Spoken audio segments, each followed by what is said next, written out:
Bueno, compañeros, vamos a seguir con la segunda sesión y aquí vamos a contar con un especialista que trabaja en la FAO y que es además paisano nuestro, él es mexicano. René, muchas gracias por acompañarnos, por compartir este conocimiento que vas a compartir con nosotros. Te quiero comentar que tenemos aquí a un grupo de alrededor de 40 participantes, estudiantes de doctorado y profesores también, de distintas áreas. Tenemos agrónomos, zootecnistas, economistas, sociólogos rurales. Entonces, un grupo muy rico en conocimientos, muy variado. Y colegas, René Araujo actualmente se desempeña como economista en la División de Comercio y Mercados del Departamento de Desarrollo Económico y Social de la Organización de las Naciones Unidas para la Alimentación y la Agricultura, la FAO. Anteriormente, trabajó como investigador en el Centro Común de Investigación, JRC son sus siglas, del Instituto de Perspectiva Tecnológica de la Comisión Europea, con sede en Sevilla, España, y en la George August Göttingen Universität, seguramente lo pronuncié muy mal, en Alemania, donde cursó sus estudios de doctorado en economía agrícola. Asimismo, cuenta con experiencia en la industria de los alimentos en el área de nutrición y logística en México. Cursó estudios de licenciatura y posgrado en química de los alimentos y en estadística aplicada y agronegocios en la Universidad La Salle de la Ciudad de México, en la Universidad de Talca en Chile y en la George August Göttingen Universität en Alemania. Ha publicado diferentes artículos en revistas arbitradas, reportes técnicos y monografías, y también ha dirigido tesis de maestría. Se especializa en los mercados de cereales y biocombustibles y los países del Medio Oriente. René, muchas gracias y es tuya la palabra. Gracias, Salomón. Gracias también a la gente de Chapingo por la invitación, por tener la oportunidad de presentarles el trabajo que hacemos en la FAO, en específico en la División de Comercio y Mercados. Como ya Salomón me presentó, ¿solo me escuchan bien? Quisiera saber si se me escucha bien. Sí. Perfecto, pues nada. Creo que con esto de la tecnología es siempre un poquito, tiene uno la duda si funciona o no. Vale, pues como ya me presentó Salomón, mi nombre es René Araujo, soy economista la siguiente presentación se basa en el modelo COSIMO. El modelo COSIMO es un componente técnico que utilizamos para elaborar un reporte que es Perspectivas Agrícolas de la OECD y la FAO. Para empezar, ¿no? ¿Qué es análisis prospectivos o perspectivas agrícolas? Dependiendo de la traducción que se utiliza en español. Análisis perspectivos de política y mercado es un reporte que hacemos anualmente en conjunto entre la FAO y la OECD. Nuestros resultados se basan en un modelo económico. Con este modelo económico y con esta publicación lo que queremos es promover y potenciar un diálogo acerca del posible desarrollo de los mercados de la alimentación y de la agricultura entre la FAO, entre la OECD y entre diversos actores.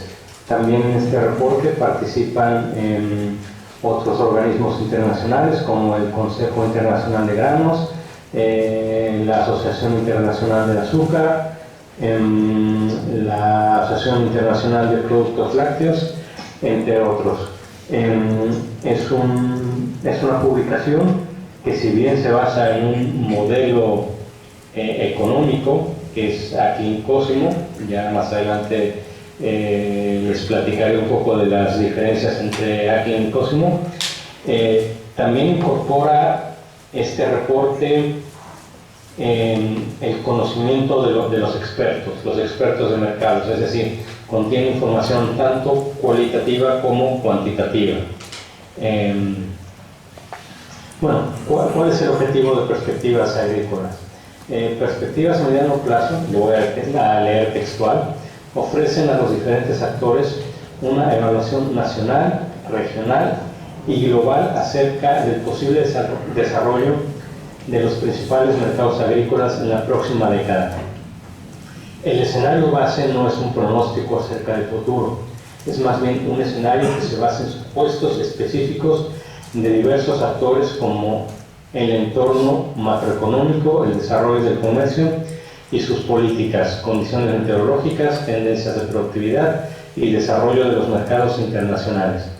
¿Esto qué quiere decir? Nosotros con este reporte no estamos buscando adivinar el futuro, ni estamos diciendo, hey, esto es lo que va a suceder en 10 años, el día de mañana, en 3 años, ¿no? Lo que nosotros queremos poner en la mesa es un elemento para el diálogo, que es el escenario base. El escenario base son las proyecciones que tenemos a 10 años para los principales mercados agrícolas y que las hacemos en colaboración con diferentes organismos, asociaciones, como ya mencioné antes, pero también tomando en cuenta diferentes supuestos. Y estos supuestos no se refieren únicamente a el entorno económico que está considerado, es decir, lo macroeconómico, el comercio, política. También hay otros factores que tomamos en cuenta, por ejemplo, condiciones meteorológicas, cambios en la productividad, si habrá nuevas variedades de semillas que den mayores rendimientos, adaptación al cambio climático, y bueno, y también el factor político, ¿no? Sobre todo en el tema de desarrollo de los mercados, pero también de los mercados domésticos. Y bueno, con este aspecto de los mercados domésticos, es por ello que mencionamos que el reporte ofrece una evaluación a nivel nacional, regional y global. A nivel nacional, de los países; a nivel regional, de algunas regiones en específico con características similares, como podría ser el caso de América Latina o del Medio Oriente, o los países del Mar Negro, o la Unión Europea, y bueno, a nivel global es a nivel de todo el mundo. Vale. Bueno, esto es un poco, está en inglés. Me dio un poquito de lata traducir esta diapositiva, porque estaba en una imagen y bueno, no quedaba bien el texto, pero les traduzco el texto. Este es el flujo de trabajo que nosotros tenemos para desarrollar perspectivas agrícolas. Empezamos en el mes de noviembre a preparar las bases de datos y acabamos en el mes de julio del año siguiente con la publicación. Tenemos dos actores para desarrollar este modelo. Uno es la OSD, que es la que se encuentra en la parte de arriba, en la barrita verde. Ellos son nuestros colegas con los que colaboramos para hacer esta publicación. Y ellos se encargan del modelo, de la parte del modelo que se llama ATI. Y está por otro lado la FAO y STIL, que es la parte de abajo, que nos encargamos del modelo COSIMO. Bueno, en noviembre nosotros lo que hacemos, un poco de manera conjunto y bueno, también separados, empezamos a trabajar con las bases de datos, es decir, empezamos a recabar la información de diferentes fuentes, empezamos a discutir también acerca de los factores políticos que va a haber y bueno, ponemos toda la información, la preparamos para el modelo. Esa información la compartimos con nuestros colegas de la OSD, porque ellos empiezan su proceso con encuestas de sus países. Ellos básicamente se enfocan en los países miembros de la OSD. ¿Me escuchan? Sí. Sí. Vale, es que yo de repente los perdí de la cámara, quería confirmar. Vale, bueno, continúo. Entonces, ellos se encargan de los países de la OSD. Son 14 países los que ellos ven, porque agregan la Unión Europea, y ellos envían cuestionarios a sus países y reciben esos cuestionarios. Con base a esos cuestionarios, ellos empiezan a trabajar, desarrollan sus modelos individuales por países y los calibran. Nosotros tenemos un proceso diferente. Ya que hemos puesto nuestras diferentes bases de datos, y bueno, antes de proseguir, me gustaría enfatizar algo, ¿no?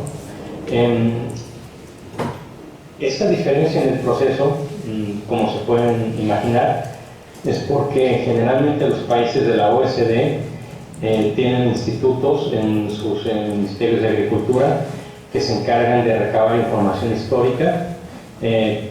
Bueno, de hecho México es uno de los países que hace la OSD, no lo hacemos nosotros. Entonces, bueno, tienen información a la mano y es más fácil que los países provean a la OSD con la base de datos o la información que se necesita. Por el contrario, el resto de los países que vemos nosotros, en muchos casos no hay datos suficientes en una sola base de datos. Entonces, tenemos que consultar a diferentes organismos, diferentes colegas, poner todo en una misma base de datos, que es lo que vamos a ver más adelante, y hacerlo y armonizarlo. Entonces, bueno, por eso empezamos con un poquito diferente. Una vez que nosotros tenemos nuestras bases de datos, desarrollamos un modelo para cada uno de los países por separado, que es lo que le llamamos los Standalone Modules, y después los ajustamos. Este ajuste se basa en la retroalimentación que nos dan los especialistas de los productos básicos. Estos especialistas de mercado es gente que conoce los mercados de esos productos, valga la redundancia, y que bueno, nos dan información sobre todo al corto plazo de lo que está sucediendo, ¿no? ¿Qué es lo que está sucediendo en este momento para que nosotros, con base a ello, podamos generar una proyección que incluya toda esta información? Ya una vez que tenemos los modelos ACLIN y COSIMO, que es la parte de aquí en medio, escribimos, perdón, pero es que aquí en Roma estamos a 2 grados y pescado un resfriado, y ando con un poquito de tos, pero bueno, espero se me escuche bien. Vale, entonces una vez que tenemos los dos modelos, tenemos ya lo que son las proyecciones. Las proyecciones son los números para los diferentes productos agrícolas y para los diferentes países a 10 años. Y ya que tenemos esos números, empezamos a escribir lo que es la publicación, los capítulos de los diferentes productos, el capítulo principal y en ediciones anteriores el capítulo de la región que abordábamos. Esta publicación se envía a nuestros jefes, a nuestros supervisores, para que nos den su retroalimentación, que se incorpora y finalmente se envía en el caso de la OSD hay un organismo que lo regula, que es el APM. Es un organismo del que forman parte los países de la OSD, que reciben la versión preliminar de la publicación y comentan sobre ella. Y en el caso de la FAO, las correcciones y la retroalimentación viene por parte de nuestros directivos. Al final se incorporan sus comentarios, se llegan a consensos y se hace la publicación en el mes de julio. En realidad nosotros estamos trabajando ya más contundentemente con las proyecciones entre los meses de enero y marzo. Entre marzo y abril nos dedicamos a escribir la publicación y mayo a incorporar los comentarios. Y bueno, ¿qué es el modelo Atl-Cosmo? Bueno, el modelo Atl-Cosmo es un modelo de equilibrio parcial que provee una representación de los mercados agrícolas, tanto nacionales como globales, donde se asume una interconexión entre los diferentes sectores agrícolas. Esto es importante y es una característica del modelo, porque quiere decir que lo que nosotros prevemos que suceda para el mercado del maíz, bueno, va a tener repercusiones en el mercado de los piensos, va a tener repercusiones en otros cereales, o en otros productos agrícolas. Asimismo, lo que nosotros asumamos en los mercados de lácteos, por ejemplo, también tienen repercusiones en otros mercados agrícolas, es decir, hay una interconexión. Los supuestos que tenemos en el modelo son variables macroeconómicas. Estos supuestos son cosas que nos son dadas, que nosotros no vamos a generar, que tomamos de otras fuentes. Entonces tenemos variables macroeconómicas, que tenemos las proyecciones del Fondo Monetario Internacional, del Departamento de Economía de la OSD, las políticas de comercio que estamos monitoreando constantemente, es decir, tarifas, cuotas que se implementan, condiciones climáticas. Bueno, esto es más específico para la parte que ve el modelo de pesca, porque incorporan el cambio del Niño que afecta a la pesca, tendencias de productividad, es decir, nosotros vamos consultando con los expertos qué tipo de semillas se están sembrando, ¿no? Se están utilizando en diferentes países, si estas son de alto rendimiento, si ha habido inversión en irrigación, etcétera, ¿no? que puede incrementar o deteriorar la productividad también, por supuesto, ¿no? Y el desarrollo de los mercados internacionales, ¿no? Son cosas que nosotros suponemos, no modelamos y que incorporamos en el modelo. Bueno, esta es un poco la estructura, bastante simplificada, de cómo funciona el modelo. Simplemente tengan en mente que el modelo como tal, hasta ahora, bueno, creo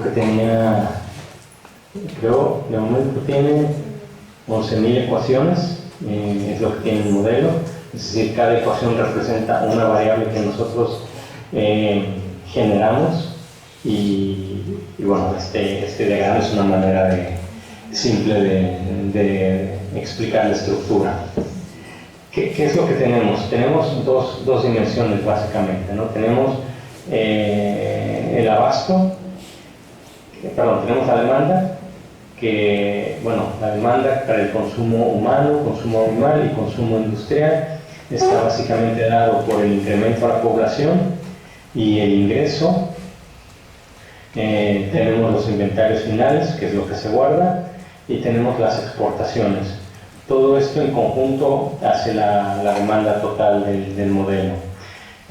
Por parte del abasto tenemos, bueno, el área que se siembra o el número del hato, del ganado, el número de animales, los rendimientos, ya sea tanto para plantas como para animales, y eso nos da la producción. Tenemos los inventarios iniciales y tenemos las importaciones. Y esta intersección entre demanda y abasto nos da lo que son los precios domésticos. Y también a la vez, esta abasto y esta demanda nos da una balanza comercial doméstica que a su vez se ve reflejada en la balanza del comercio mundial y afecta a los precios mundiales. Y bueno, los precios mundiales afectan a las importaciones y las exportaciones.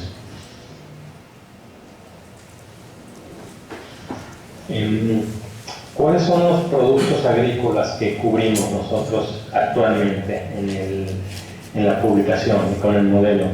Bueno, del lado de los cereales tenemos trigo, granos gruesos, que ahí tenemos dos categorías, maíz y otros granos gruesos. Otros granos gruesos incluyen cebada, sorgo, mijos y otros cereales.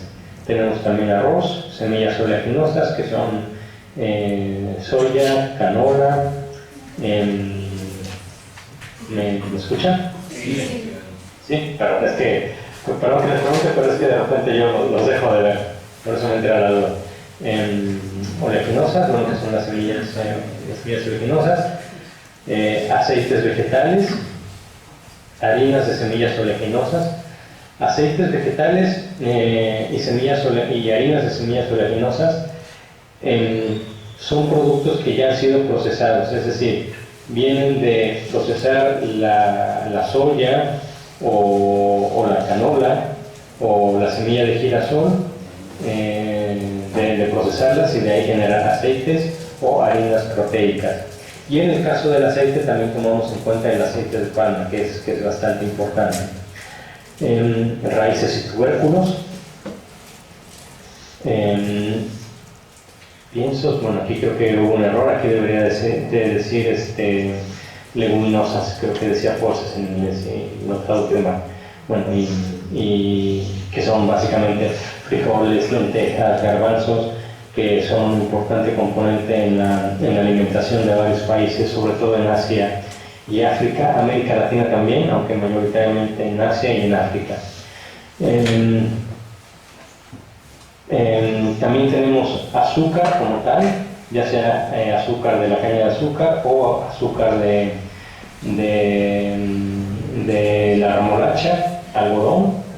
Tenemos carne de res, carne de ovinos, o bueno, ovinos y caprinos, son pequeños ruminantes básicamente, porcino y avícola, que en avícola incluimos todos los tipos de aves.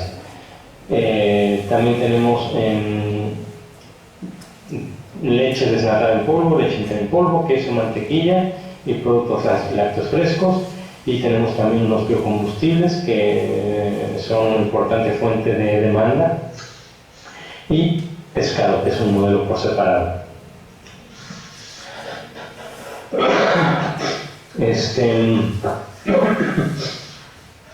Bueno, la cobertura, cobertura va combinando de chica, bueno, ya, no sé.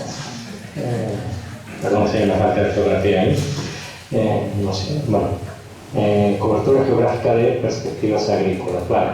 Bueno, estos son los países que nosotros tenemos en el modelo, es decir, tenemos países y tenemos regiones. Para el caso de los países de la OSD o los países ACIN, que son Australia, Argentina, Brasil, Canadá, Chile, la Unión Europea como un agregado, es decir, no se producen proyecciones para España, Alemania, Italia, no se produce para la Unión Europea en conjunto. Japón, México, Nueva Zelanda, Noruega, Rusia, Corea del Sur, Suiza, Estados Unidos y bueno, esos son los países que se encarga la OSD. Algunos países son de la OSD, algunos no, pero ese es el acuerdo que tenemos. Y por nuestro lado COSIMO, que es lo que hacemos en la FAO, tenemos a Chile, Colombia, Paraguay, Perú, Egipto, Etiopía, Nigeria, África del Sur, Irán, Saudi Arabia, Arabia Saudita, Turquía, Israel, Kazajstán, Ucrania, India, Pakistán, Filipinas, Indonesia, Tailandia, Malasia y Vietnam. Esos son los países que tenemos proyecciones a nivel de país. ¿Qué es lo que hacemos con el resto de los países? Bueno, como generar proyecciones entre enero y marzo para cerca de 100 países es imposible, lo que hacemos es agregamos esos países en regiones geográficas. Y en el caso de África tenemos a África subsahariana menos desarrollada, al norte de África menos desarrollada, al norte de África, a África subsahariana. En Asia tenemos Asia menos desarrollada, Asia Central y otros países de Asia, Oceanía, otros países de Europa, el cercano Oriente y otros países de América Latina y el Caribe. La separación de los grupos de países menos desarrollados lo hacemos porque en la FAO constantemente nos piden información de este grupo de países en específico, que son los más vulnerables en términos de seguridad alimentaria, y es por ello que los separamos con la finalidad de poder tener información de ellos cuando nos la soliciten. Bueno, un poco empezando cómo es nuestro proceso ya en específico. Tenemos lo que son los datos, ¿no? Los datos es lo primordial con lo que tenemos que comenzar. Y aquí tenemos fuentes primarias, que son las variables del mercado, esto es abasto, demanda, comercio, uso para alimentación humana, uso para piensos, uso industrial, biocombustibles. Tenemos también las políticas, sobre todo en el término de comercio, pero también algunas políticas como precios de soporte o algunos tipos de subsidios que se dan en ciertos países, variables macroeconómicas y algunas otras variables que llamamos intermedias o variables de aproximación que consultamos de fuentes primarias. Todas estas variables no vienen de la misma fuente, vienen de diferentes lugares. Y lo que tenemos que hacer con ellos es generar una base de datos que sea consistente. ¿Esto por qué? Bueno, se pueden imaginar que a veces podemos tener de nuestros expertos de mercado información de las variables de mercado para cereales, pero no nos proporcionan información a veces del área, o no nos proporcionan información a veces de los rendimientos. Entonces tenemos que complementar esto con otras bases de datos, que generalmente ahí usamos FAUSTA, pero tenemos que verificar que esto sea consistente, porque sin FAUSTA obtenemos áreas y rendimientos cuya producción difiere de la producción que nos dieron nuestros expertos. Bueno, tenemos que hacer que las bases de datos sean consistentes. Esto lo hacemos en dos programas, lo hacemos en Stata y en R, y con ello generamos una base de datos que es consistente, en donde todas las variables suman y restan. Entonces, bueno, ese es un proceso que tenemos. Y este proceso lo hacemos para todos los países del mundo. Es decir, mencioné anteriormente, en la gráfica anterior mencioné que en el caso de Cosimo tenemos algunos países individuales y algunos países agregados. Bueno, esta primera fase de fuentes primarias la hacemos para todos los países. El siguiente paso es, ya que tenemos los datos completos, crear las regiones. Aquí es donde ya agregamos algunos países en regiones y también incorporamos los factores de conversión técnicos. Estos factores, ¿qué son? Bueno, por ejemplo, biocombustibles, ¿no? Nosotros tenemos que un país produce biodiesel. Bueno, sabemos que ese biodiesel utilizó tanto aceite o tanto aceite en total. Bueno, ¿perdón? Perdón, bueno, que contaban. Entonces, bueno, tenemos factores de conversión técnicos para incorporarlos a la base de datos. Esto lo hacemos en un programa que se llama Troll. Y bueno, después tenemos parámetros y otras variables. Estas son variables del modelo, algunos parámetros que calculamos con unas ecuaciones OLS, calculamos tendencias y así tenemos una base de datos final. Y esto lo hacemos en Troll, que es el programa en el que ejecutamos el modelo, y en Visual Basic. Bueno, todo esto lo hacemos para tener una base de datos donde tenemos variables y parámetros. Después tenemos que empezar a construir el modelo. ¿Y el modelo cómo se hace? Bueno, antes que generar un modelo global, nuestro objetivo es crear un modelo para cada país o para cada región. Entonces, tenemos que construimos un modelo con los parámetros, los datos históricos y ecuaciones genéricas. Estas ecuaciones genéricas se han ido desarrollando a través de los años entre todas las personas que han colaborado en este modelo aquí en Cosimo, y también otros institutos en otros organismos que colaboran con nosotros. Y aparte de esto, también tenemos especificidades. ¿Esto a qué se refiere, no? Bueno, un ejemplo muy claro, Estados Unidos. Estados Unidos, el modelo es un poco diferente por el tipo de políticas que ellos siguen para ciertos productos. Brasil también es un caso que tiene ecuaciones específicas tratando de capturar el comportamiento de ciertas políticas.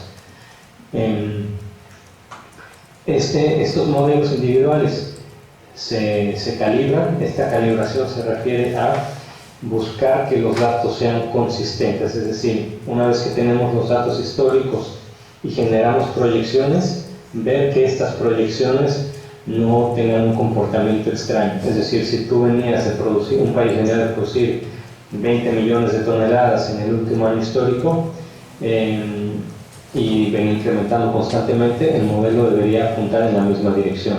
Si el modelo está diciendo que decrece la producción, seguramente tenemos un problema y por eso se hace la calibración. Se busca que los resultados sean consistentes y que sean viables. Se identifican errores, muchas veces vemos errores en los datos históricos, en los parámetros, en la estructura del modelo, se hacen correcciones, y una vez que vemos que las proyecciones iniciales son consistentes, son plausibles y se pueden replicar, procedemos a combinar los diferentes países para generar un modelo global. Hasta aquí es simplemente un ejercicio con un modelo económico. Todavía no hemos incorporado el conocimiento de los expertos, que ya es producir lo que es nuestro escenario base. Antes lo único que habíamos hecho es construir un modelo económico que produce resultados consistentes, plausibles y replicables, pero no tenemos todavía un escenario base. ¿Cómo producimos este escenario base? Bueno, tenemos el llamado Cosimo Step 2, que es un proceso interactivo en donde vamos con nuestros expertos de mercado y les preguntamos, bueno, el modelo me ha dado este resultado, ¿no? Me ha dicho que para el 2030 este país va a estar produciendo tal cantidad de trigo, va a estar consumiendo tal cantidad y esta va a ser su balanza comercial. Y el experto del mercado te da su opinión. Esta opinión en realidad es información cuantitativa, es decir, no viene de proyecciones que ellos hagan, no son números producidos de una manera sistemática, sino más bien es la opinión de un experto que cuando le dices que un país según tu modelo, va a importar 15 millones de toneladas de maíz y en 10 años, y al día de hoy importa 5, te va a preguntar, bueno, ¿y por qué va a importar 15, no? ¿Por qué crecen esos 10 millones de toneladas? Entonces tú revisas con esa persona, bueno, es que los rendimientos en este país el rendimiento promedio es de tanto, y el área que están planteando es de tanto, y su población va a crecer y su consumo va a ser tanto. Entonces te sientas a ver con esa persona los resultados del modelo y bueno, te da una retroalimentación, es una discusión, es un proceso bastante dinámico.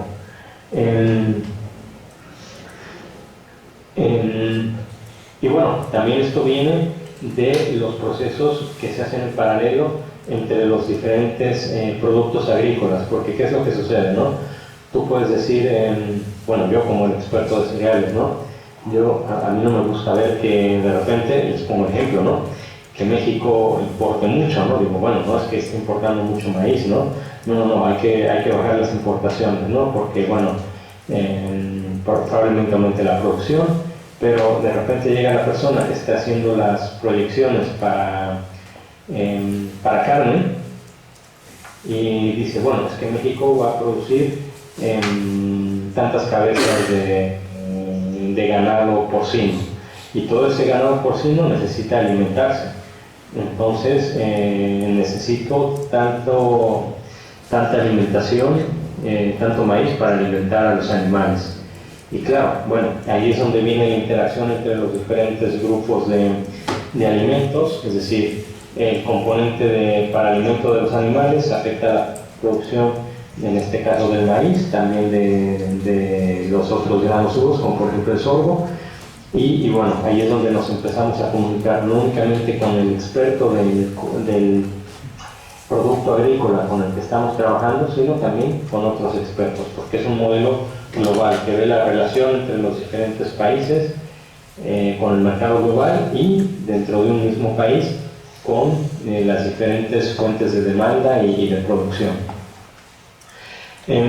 Una vez que hemos revisado los datos con los expertos de mercado y tenemos ya una idea más o menos clara, en ese momento vamos con nuestros colegas de la OSD con nuestro escenario preliminar y ponemos en el mismo modelo, en la misma base de datos, los países de Cosimo y los países de aquí. Hasta antes no habían interactuado, es en este momento en donde los ponemos en conjunto. ¿Por qué no los ponemos antes? Porque preferimos trabajar por separado, es decir, primero ir afinando poco a poco las proyecciones. Primero generar un modelo consistente, después buscar proyecciones a nivel de país que ya tengan conocimiento del mercado. Y ya una vez que logramos esto, ahora sí podemos unirlo con nuestros colegas de la OSD. Y es en este momento en el que empezamos a interactuar y ya tenemos un modelo global. Y bueno, este proceso también es bastante dinámico porque, es decir, de repente, sobre todo los países que tienen la OSD son grandes exportadores, entonces les doy un ejemplo, ¿no? En el caso de maíz, otra vez, bueno, porque yo soy el experto en cereales, es lo que conozco un poquito mejor. Mis compañeros de la OSD generalmente ellos tienen una sobreproducción y me dicen, bueno, estamos esperando que Estados Unidos exporte tantas millones de toneladas de maíz, ¿no? Y bueno, generalmente los países que yo tengo, que son países de América Latina, sobre todo América Latina, a excepción de Argentina y de Brasil, todos importan maíz, tienen un déficit de maíz, y también países del sur de Asia. Digo, bueno, a ver, ¿cuál es mi expectativa de esos países de demanda, ¿no? Y es donde empezamos a interactuar. Pero para esto ya ambas partes necesitan tener una idea clara de sus proyecciones. Y bueno, en esta fase ya tenemos aquí en Cosimo, tenemos un escenario final con el cual vamos en marzo a una reunión del país en donde los países miembros nos dan una retroalimentación, y ahí es donde el representante de la Unión Europea, de Francia, de España, de México, de Australia, de Nueva Zelanda ven nuestros números y ellos nos dan su opinión. Y esta parte es muy interesante porque se pueden imaginar que si nosotros vamos con con producciones y exportaciones pujantes por parte de la Unión Europea, el representante de la Unión Europea va a decir, sí, eso está muy bien, ¿no? Pero si eso va en detrimento de otros países como Argentina o Brasil, el representante de Brasil o de Argentina no le va a gustar mucho, ¿no? Entonces, en esa reunión nosotros somos muy claros acerca de los supuestos, explicamos qué es lo que estamos asumiendo, y bueno, con los representantes de los países recibimos su retroalimentación y vamos de vuelta para incluirla y tener ya finalmente un escenario base final. Bueno,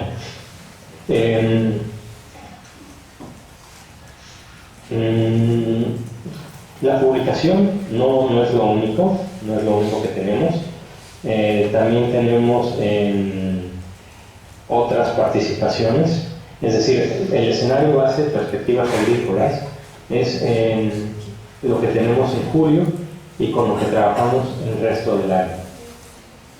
¿Y cómo trabajamos el resto del año? Bueno, pues resulta que hacemos análisis de políticas, análisis de mercados agrícolas y tenemos diferentes publicaciones.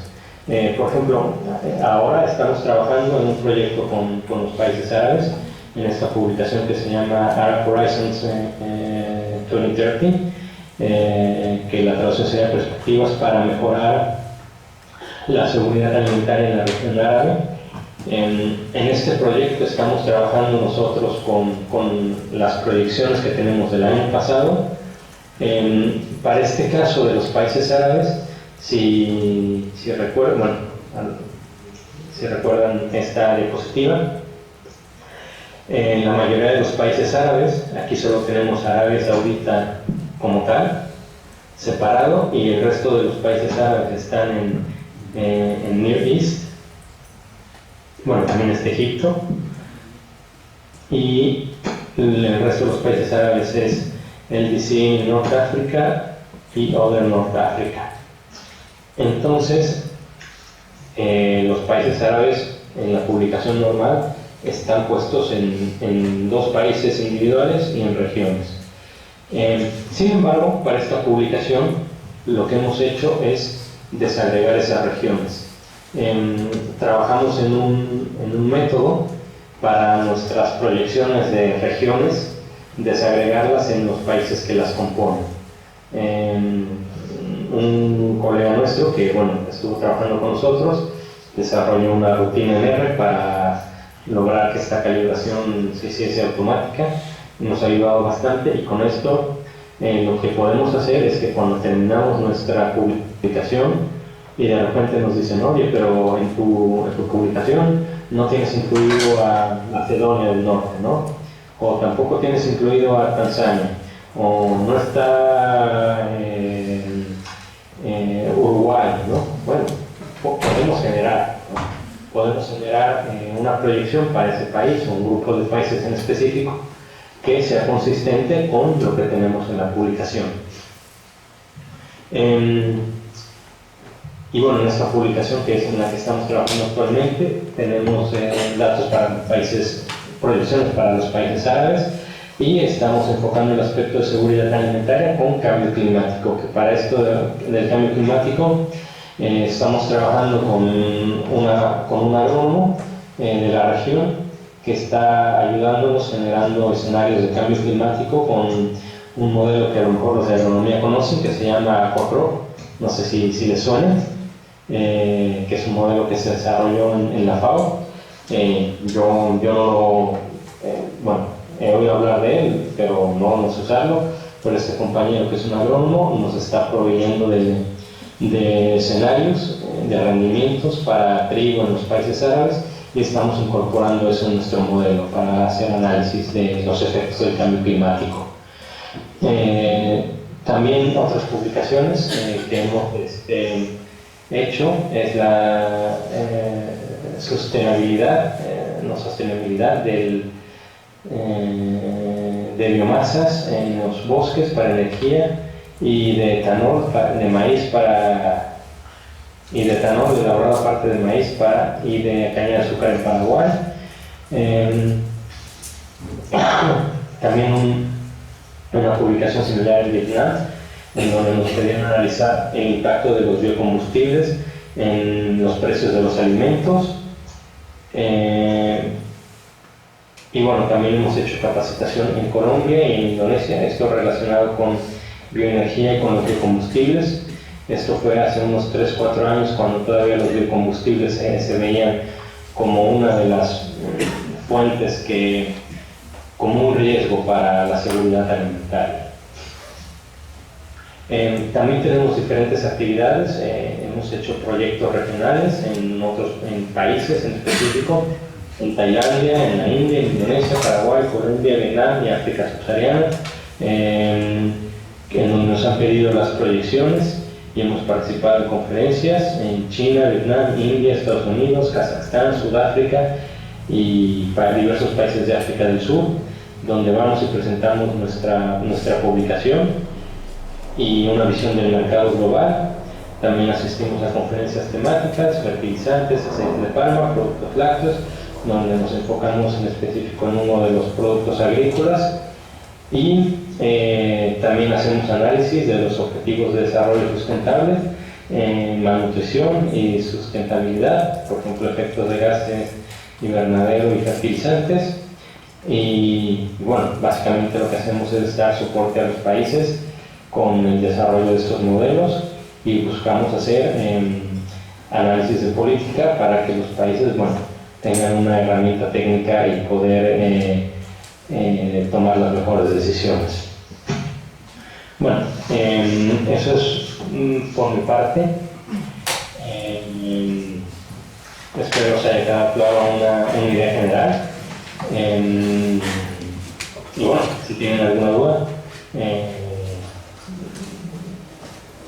no. Sí.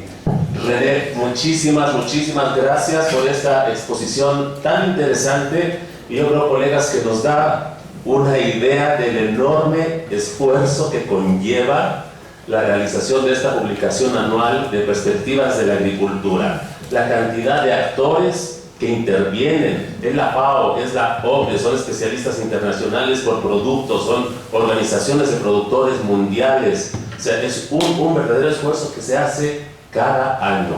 Muchísimas gracias, René.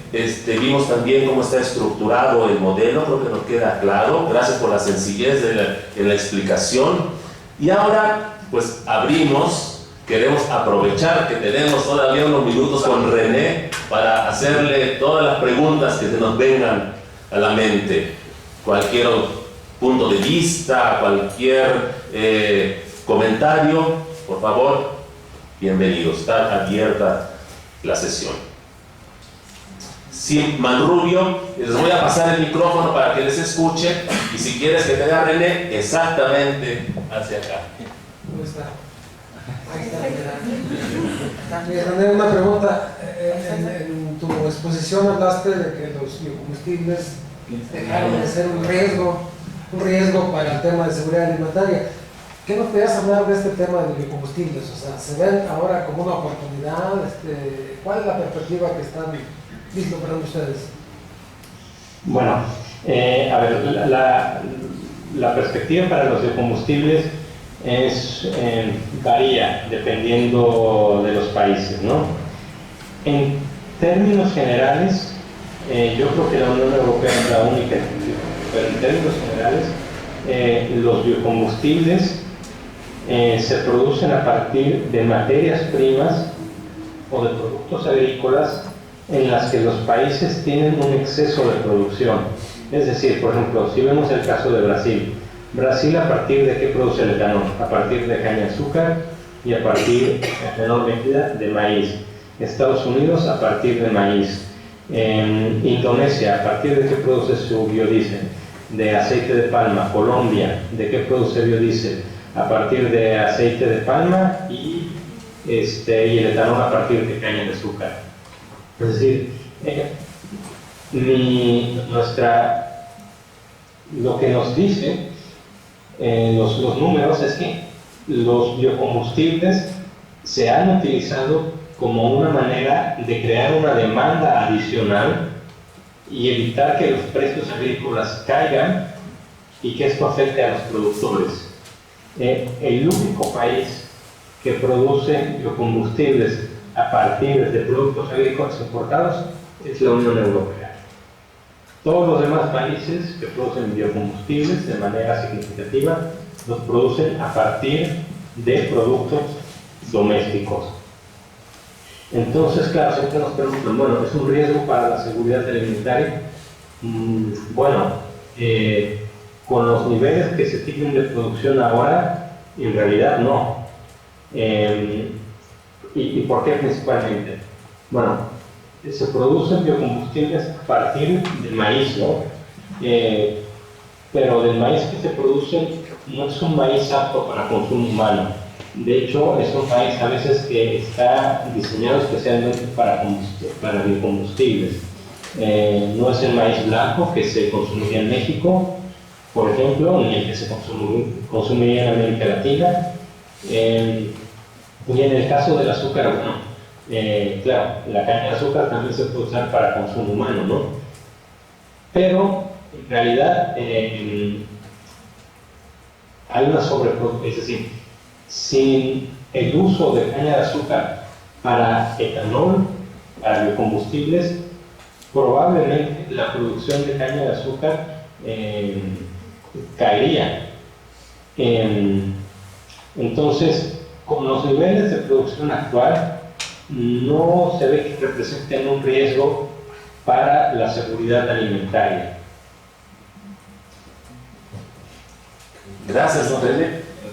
¿Alguna otra? Sí, Leo, parece que se puede enfocar hasta allá, ¿verdad, Beto? Entonces no es necesario que vengas para acá, te van a enfocar hasta acá. En ese mismo tema también esta producción de biocombustibles está hecha directamente de productos que pueden ir a la alimentación, aunque puede no ser así, pero también hay todo un camino de otros productos para biocombustibles que serían, no sé, los biocombustibles de segunda o tercera generación, porque el que se haga directamente de maíz o de caña es como una primera generación en la producción, pero ya hay como una segunda o tercera generación en ese sentido, y ahí es más claro la no competencia, cuando menos directa, con alimentos, pastos o residuos celulosos y cualquier otra cosa que produzca. De hecho, cualquier carbohidrato pues, puede ser usado para la producción de biocombustibles. Ajá. Y complementando esta pregunta, si no mal recuerdo, René, justamente se espera una desaceleración en la demanda de biocombustibles en la próxima década, ¿no? Sí. Es correcto. Bueno, varios comentarios aquí, ¿no? Empiezo por la parte que se relaciona más a la pregunta anterior. Sí, es cierto que los biocombustibles como tal, hasta el momento, no se ve que representen un problema para la seguridad alimentaria. Lo que sí es cierto es que compiten con recursos, con la producción de alimentos. Esa es una realidad. ¿Y a qué me refiero con recursos? Bueno, por tierra, por agua, fertilizantes. Entonces, claro, hay una discusión que algunos mantienen que, bueno, puede ser que la producción de biocombustibles haya tenido un precio en algunos de los insumos que también se utilizan para producir los alimentos. Y si bien no hay una competencia, no hay un efecto directo, podría haber un efecto indirecto. Pero también tenemos que tomar en cuenta que de los precios al productor a los precios al consumidor también hay un margen de ganancia. Entonces, si hay un incremento en el precio del maíz o en el precio del trigo, y simplemente esto, ustedes pueden bajar los datos del Sistema de Información Agroalimentario y Pesquero o de la Secretaría de Economía, simplemente analicen la variación de precios de maíz y trigo y analicen la variación de precios de la tortilla, de la harina de maíz, de la harina del trigo y del pan.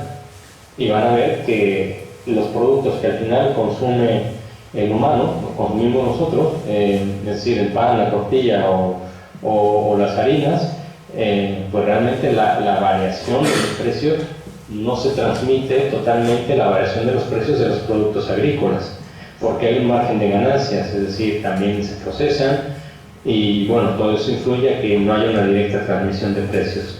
Y bueno, En el aspecto de biocombustibles de segunda y tercera generación, en realidad todavía no se han desarrollado, si bien es cierto que la idea es que no compitan con los alimentos y que se puedan desarrollar biocombustibles a partir de residuos o de algas o de alguna otra cosa que no compita con los alimentos. Hasta el día de hoy no son económicamente viables y no hay una producción industrial suficiente para que sean significativos en los mercados. ¿Y esto por qué es? Bueno, porque los costos de producción son mayores que los precios que tienen ahora el etanol y el biodiesel. Y otra cosa bastante importante, ¿no? que es que en el futuro incluso se espera que el uso de biocombustibles decrezca. ¿Por qué? Porque hasta hoy en día, salvo en el caso de Brasil, ligeramente Colombia y Tailandia, con etanol, todo el demás consumo de biocombustibles no es una decisión del consumidor. Es decir, el consumidor no es que tú le pongas al consumidor, ¿qué prefieres? ¿Consumir gasolina o etanol? La gasolina tiene tal precio, el etanol tiene tal precio. ¿Tú qué prefieres consumir? No es esa la situación. La realidad es que cuando uno consume gasolina, indirectamente estás consumiendo etanol.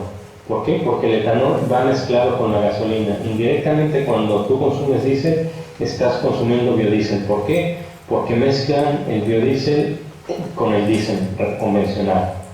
Entonces, si en el futuro se espera que los autos eléctricos tengan una mayor relevancia, pues de hecho ya las proyecciones de la Agencia Internacional de Energía nos dicen que el consumo de combustibles fósiles va a reducirse en el futuro.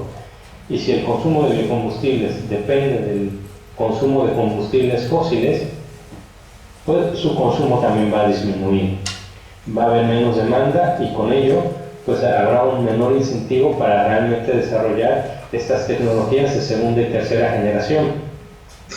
Y bueno, también tomen en cuenta que parte del diálogo o de la justificación de tener los biocombustibles es que su emisión de contaminantes era menor. Es cierto, producen menos dióxido de carbono cuando se queman, pero también hay que tener en cuenta la cantidad de energía que producen cuando se queman. Un litro de etanol produce menos energía que un litro de gasolina.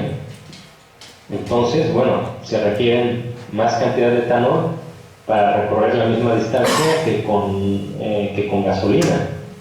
Y también lo que hoy nos estamos dando cuenta son los efectos secundarios de producir estos biocombustibles. Y el tema es un poco controversial, sobre todo en el sudeste de Asia, en donde el crecimiento de la producción de aceite de palma, que claro, no únicamente se explica por los biocombustibles, también ha habido una mayor demanda a nivel mundial de aceite vegetal, pero bueno, muchas de esas plantaciones de aceite de palma se han hecho a costa, bueno, de deforestar bosques tropicales. Entonces, claro, cuando uno toma en cuenta el efecto total de, hey, has quemado estos bosques, que quemarlos implica que hay materia orgánica que se está descomponiendo, que está emitiendo dióxido de carbono, hay menos árboles que capturan dióxido de carbono, la biodiversidad, ¿cuál es el efecto neto de los biocombustibles, ¿no? Es decir, el efecto neto de los biocombustibles en emisiones no es únicamente lo que produce el etanol o el biodiesel como tal, sería correctamente todo lo que implica su producción, ¿no?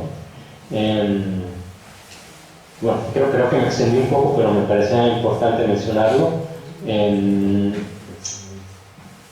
porque bueno, de hecho este es el tipo de análisis y de reflexiones que nosotros buscamos con los países, ¿no? Es decir, una reflexión no únicamente de los productos agrícolas, la producción de la demanda, sino también de los recursos que se requieren para, bueno, pues para producir, ¿no? Sí, René, estás dando justo en el clavo en temas que ya comenzamos a discutir y que vamos a seguir discutiendo en la próxima semana, así que muchas gracias por esos comentarios. ¿Alguna otra pregunta, aprovechando antes de que le dé más frío a René y que se nos vaya a enfermar? Sí. No, aquí hay satisfacción. Afuera es el problema. Hola. Oye, ¿qué tanto esos modelos que estás presentando ahí de proyección sí se traducen en políticas reales? ¿Sí? Porque, bueno, muy bien, está el modelo, las variables, la línea base, lo que tú quieras, pero ¿qué tanto sí llegan a hacer esa proyección para el establecimiento de políticas? Bueno, esto varía país por país, ¿no? Yo lo que te puedo decir en base a mi experiencia de haber trabajado en la Comisión Europea y ahora en la FAO, es que el modelo, la información del modelo, los países le dan diferente importancia, ¿no? Por ejemplo, en la Unión Europea, en Estados Unidos, en China, en India, en un conjunto de países sudafricanos, que incluye a Sudáfrica, Zimbabue, Zambia, tienen un instituto de investigación ahí, en Reino Unido, Canadá, Brasil y Argentina. Ellos también llevan a cabo un ejercicio similar al nuestro, claro, ellos enfocados en sus países, utilizando la base de datos que nosotros les damos y el modelo que nosotros les damos. Es decir, ellos parten de lo que nosotros hemos generado y ellos generan proyectos diferentes para sus países de acuerdo a su propia visión. Y bueno, este diálogo ya que ellos tienen interno es una herramienta de planeación que les permite analizar y, bueno, desarrollar políticas, corregir las que están, hacer análisis. Es decir, algunos países por supuesto que lo usan, ¿no? Pero claro, es un proceso que toma tiempo, porque hay que tener gente capacitada, gente que sepa utilizar el modelo, gente que sepa de mercados agrícolas, pero claro que hay países que lo utilizan. En el caso de México, creo que hace algunos años, en conjunto con FAPRI o con IFPRI, no recuerdo con quién, el Sistema de Información Agroalimentario y Pesquero hacía un ejercicio similar, no con nuestro modelo, porque este no es el único modelo, hay otro modelo, otros dos al menos por ahí que persiguen un fin similar al nuestro. No sé si hoy en día se sigue haciendo, la verdad. Yo sé que en el caso de México lo que se produce es el Atlas Alimentario, o hay una publicación también que genera proyecciones a largo plazo, pero desconozco la verdad si se utiliza nuestro modelo o si partan de otras herramientas. ¿Okay? ¿Alguna otra? Ajá. Hola, ¿qué tal? Yo tengo una pregunta, por ejemplo, ¿cómo impactan las situaciones políticas, por ejemplo, el caso de Venezuela, Bolivia, en la predicción de estos modelos? Bueno, esa es una buena pregunta, pero impacta, ¿no? Es decir, ¿por qué? Porque mencionaba antes, ¿no? Tenemos supuestos, y estos supuestos son en base al entorno político y macroeconómico. Y bueno, nosotros lo que podemos asumir es que las políticas que son vigentes al día de hoy son las que se mantienen para la proyección. No especulamos acerca de cambios políticos, es decir, por ejemplo, el año pasado que se tenía era el NAFTA, ¿no? Todavía nada era claro acerca del nuevo TEMEC. Bueno, pues se utilizó el NAFTA, eran las proyecciones del año pasado. Este año ya se cambiarán los puestos. En el caso de Venezuela, bueno, en el caso de Venezuela tomamos la información económica del Fondo Monetario Internacional. Si ellos proyectan que va a haber una depreciación y un decrecimiento económico, eso lo incorporamos en el modelo. En el caso de Bolivia, ahora tenemos la información macroeconómica del mes de noviembre. Es cierto, pudo haber cambiado este enero, pero hemos visto que no se ha actualizado mucho por parte del Fondo Monetario Internacional. También porque no hay, también estas agencias, cuando ellos elaboran sus propias proyecciones macroeconómicas o de energía, ¿no?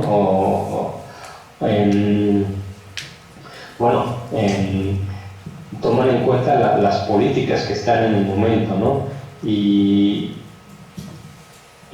una situación, un entorno normal, ¿no? O la tendencia que se ha tenido. Entonces, bueno, estos son los supuestos con los que tenemos que vivir. Te doy un ejemplo, ¿no? de también cómo esto puede ser equívoco, ¿no? En Unión Europea, en el año 2013, que fue el año en el que hubo estas tensiones diplomáticas entre la EU y la Federación Rusa. Rusia impone prohíbe las importaciones de alimentos de la Unión Europea. Y cuando estábamos haciendo en ese momento nosotros el reporte para la Unión Europea, lo que se supuso fue, bueno, vale, este año van a tener las sanciones, pero el año que viene las van a levantar. 2014, las sanciones de Rusia seguían vigentes. Bueno, pues el año que viene las van a levantar, ¿no? Y así sucesivamente. Y hasta el día de hoy se sigue en cierta medida cometiendo el mismo error sistemático de pensar que el año que viene se van a levantar, porque también ese es el mensaje que se da por parte de Rusia, ¿no? Sanciones por un año. Bueno, sabemos que es muy probable que ya no se levanten, ¿no? Pero es la información que tenemos, ¿no? Y no podemos especular con esta información que nosotros no generamos y sobre todo de la que no tenemos el conocimiento o los expertos para que nos guíen. Esta información la tomamos de otras agencias como viene, ¿no? ¿Alguna otra pregunta? Sí, a ver, acá primero y después. Buen día. En la presentación anterior que nos hizo aquí el maestro, hablaba sobre la problemática que viene con los productos cárnicos, ¿no? Pareciera que hay una demanda creciente, igual oferta también creciente. Mi pregunta va en este sentido. Ya que he tenido la oportunidad de estar tanto con expertos como con productores, ¿existe algún contraste entre sus opiniones? Es decir, entre los que producen y los que son especialistas. Y si hay una preocupación real en cuanto a la parte ambiental, costos ambientales y en términos de productividad. Bueno, a ver, bueno, mencionaba, ¿no? Creo en las publicaciones, ¿no? No, un momento, no. Bueno, sí.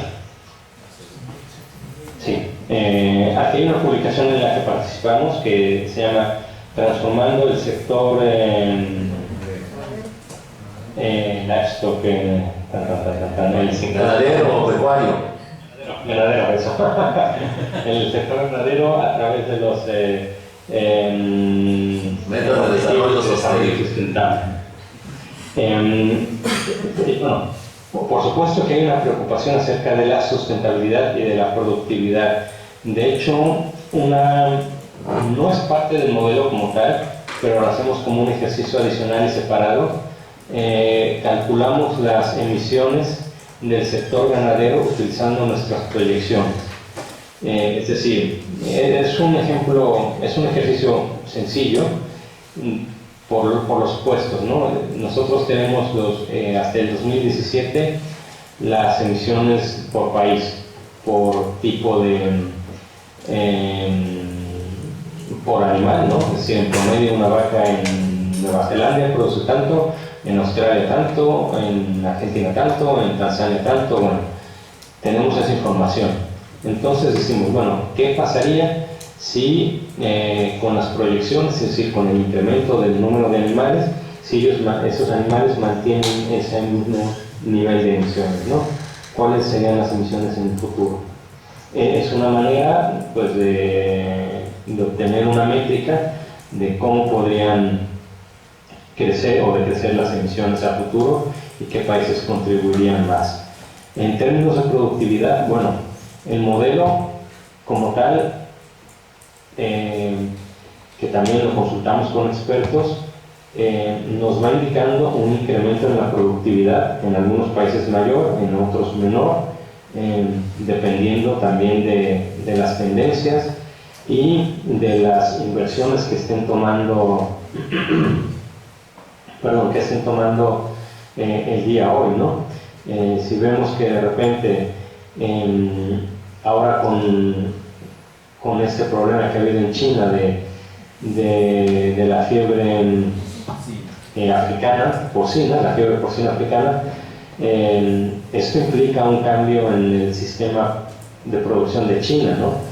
Entonces, bueno, esto también lo tratamos de incorporar en el modelo. Por supuesto que hay diferentes puntos de vista, ¿no? Si tú le preguntas a un experto de un país, difiere del punto de vista de un experto de otro país, o difiere del experto de aquel que no está afiliado en ningún país y viene de un organismo internacional, pero tratamos de buscar un consenso, ¿no? Es decir, un punto intermedio, y a veces ese punto intermedio, más que dejar a todo el mundo satisfecho, es un poco dejar a todo el mundo igual de insatisfecho, pero bueno, así es la vida, ¿no? Pero lo importante es que haya un consenso y que de alguna manera se vean reflejadas las opiniones y el conocimiento y lo que consideramos lo más probable, ¿no? Y bueno, repito, ¿no? Productividad y emisiones son uno de los temas más importantes en el sector ganadero y estamos constantemente buscando expertos, ¿no?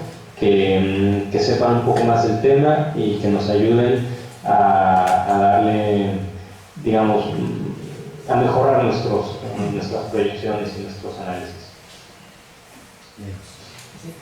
Nada, ¿tiene algún mecanismo si checan con fines de retroalimentación sus predicciones? Por ejemplo, ahorita no sé cuántos años tiene haciéndose eso, más de 15 o 20 años, lo de perspectivas. Si ven las primeras que hicieron, qué pasó con ellas, las que hicieron después, las que están haciendo ahorita, hay una manera de ver qué pasó en el mundo real con lo que, aunque no es una visión del futuro así exacta como un pronóstico, pero ¿qué pasó con eso? Sí, de hecho lo hemos hecho. Hemos llevado a cabo esa comparación, es decir, ponemos el desarrollo histórico real y lo que nosotros proyectábamos en años anteriores. La situación varía, ¿no? La situación varía. Lo que nuestra conclusión general, si somos honestos, en general los 2-3 primeros años estamos cerca de los desarrollos, es decir, nuestras proyecciones de los 2-3 primeros años en la proyección, es decir, se parecen bastante a lo que realmente sucedió, pero después, bueno, se empiezan a comportar diferente. Y bueno, aquí intervienen varios factores. En primer lugar tenemos las variables macroeconómicas, ¿no? Y bueno, nosotros asumimos las proyecciones macroeconómicas que nos dan en ese momento, pero sabemos que estas en realidad son muy susceptibles a cambiar. Por darte el ejemplo, el año pasado, cuando nosotros sacamos el reporte, teníamos unas proyecciones macroeconómicas de enero de 2019, y cuando salió el reporte en julio, ya las proyecciones de crecimiento para todos los países habían bajado, disminuido considerablemente, ¿no? Afectando obviamente el ingreso. Entonces, bueno, claro que esto tiene un impacto en el modelo, ¿no? Porque al final del día, si comparo las proyecciones macroeconómicas que nosotros teníamos con los números reales, difieren, y esto afecta a números. Y bueno, otra cosa que también afecta es a veces nuestro escepticismo, o en ciertos países. Un ejemplo muy claro es el de India.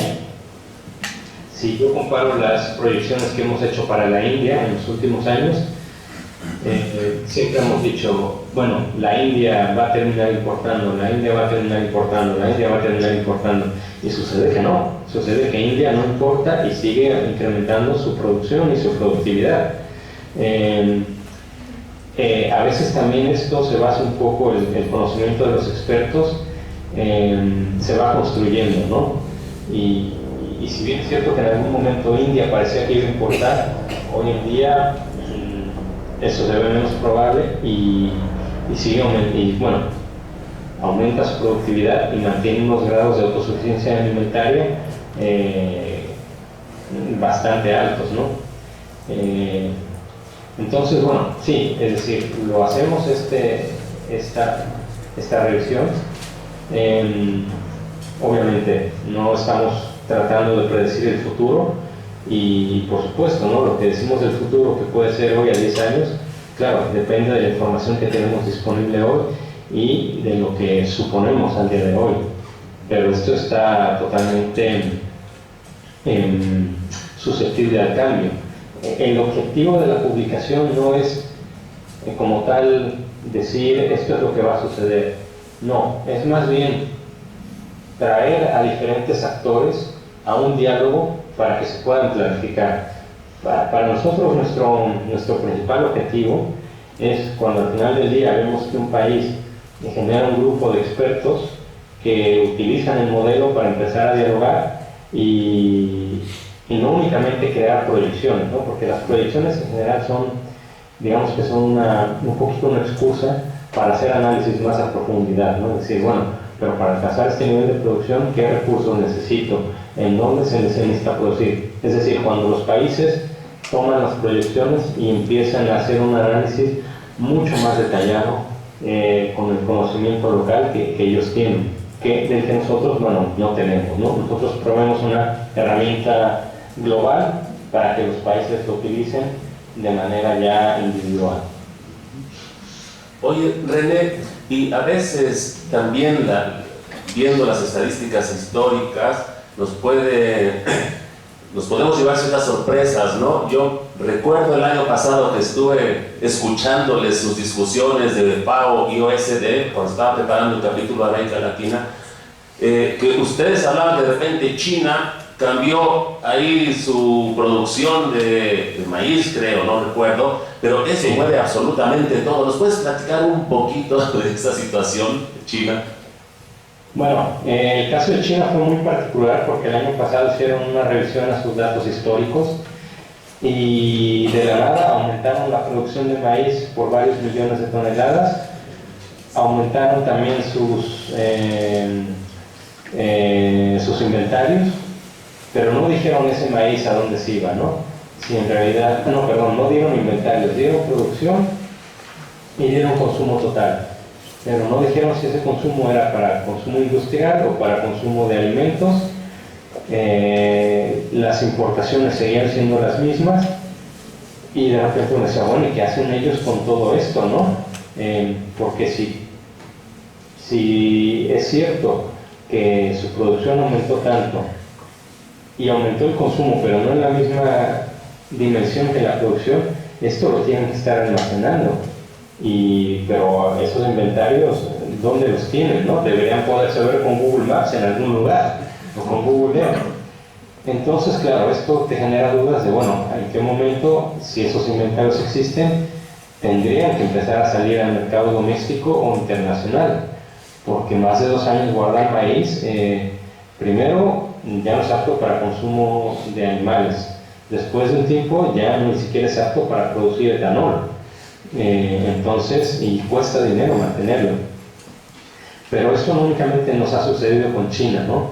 Porque muchos de los datos históricos que tenemos, los datos históricos hay que tener en cuenta que es una mezcla de información oficial, de cálculos por parte de la FAO, de nuestros compañeros del Departamento de Estadística, estimaciones de algunos países, es decir, no información oficial, pero estimaciones, y en algunos otros casos estimaciones de otros organismos, ¿no?